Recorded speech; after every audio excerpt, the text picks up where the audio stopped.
It's the Tax Geek again with more of your taxes oversimplified. Today we answer the question, can I itemize deductions?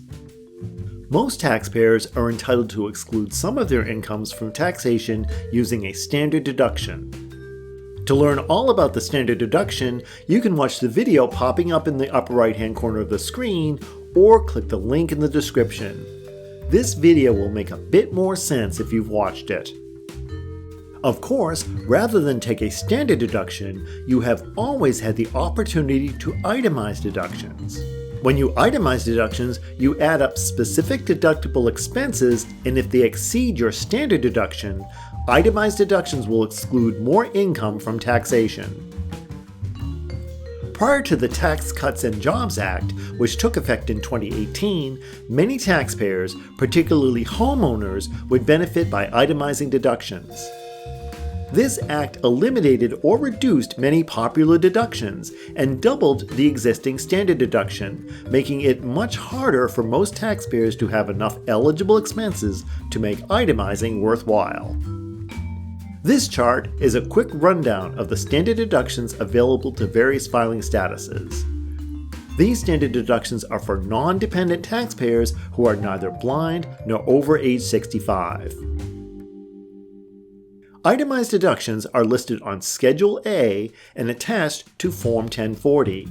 For most people, itemized deductions fall into these four broad categories: medical expenses, state and local taxes, mortgage interest, and charitable contributions. All these expenses together must exceed the standard deduction for your filing status. A deduction must actually be paid in the current tax year to be deductible, and not just billed. If you charge deductions to a credit card or otherwise finance them, they are considered paid when the card is charged, not when you pay the card or loan off. That being said, here is an overview of categories of expenses you can itemize. Deep dives into each of these categories will be featured in other videos. First, we have medical expenses. For medical expenses to be deductible, they have to exceed 7.5% of your adjusted gross income, so most people rarely have enough medical expenses to deduct. But even so, you can deduct the following. You can deduct medical, dental, and vision insurance premiums that are not paid through an employer. If you purchase health insurance through the marketplace, you can add any advance premium tax credit you have to repay and subtract any additional premium tax credit you receive. Medicare Part B and D premiums are also deductible, as are Medicare supplement plans.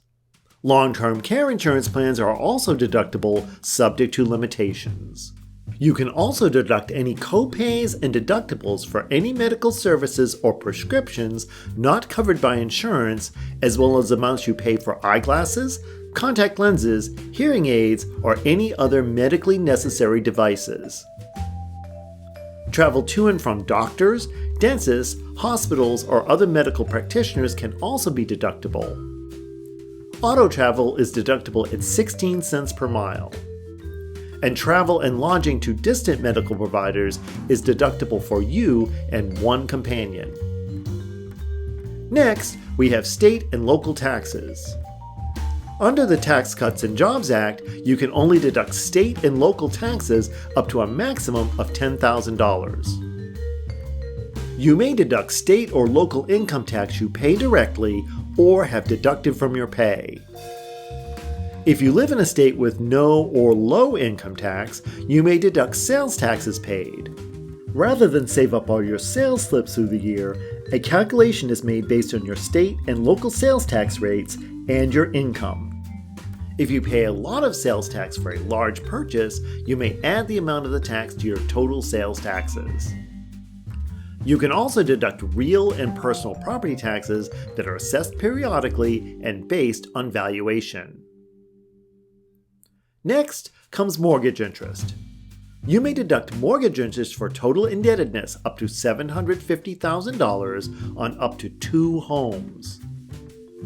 This debt must be considered acquisition debt, which means it is debt incurred to buy, build, or substantially improve your home.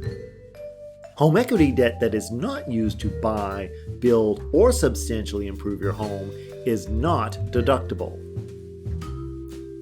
Points paid to obtain a mortgage loan are usually deductible, as are mortgage insurance premiums such as FHA, VA, or PMI. Finally, we come to charitable contributions. Any cash contribution to a domestic, non-profit organization is usually deductible. The organization must be a recognized 501c3 organization, and all churches and well-known charities qualify. The donation must benefit the entire organization and cannot be for any one specific person or family. If you volunteer for an organization, any out-of-pocket expenses you have for volunteering are deductible, as are any miles you drive your vehicle in service for the charity at the rate of 14 cents per mile. The value of your services, however, is never deductible. You may also deduct the value of any non-cash items you donate to a charity. You must provide reasonable proof of the value of what you donated, and non-cash donations over $500 require additional forms and proof, sometimes including appraisals in the case of items valued over $5,000. Of course, there are other categories of deductible expenses, but these are the categories that apply to most taxpayers.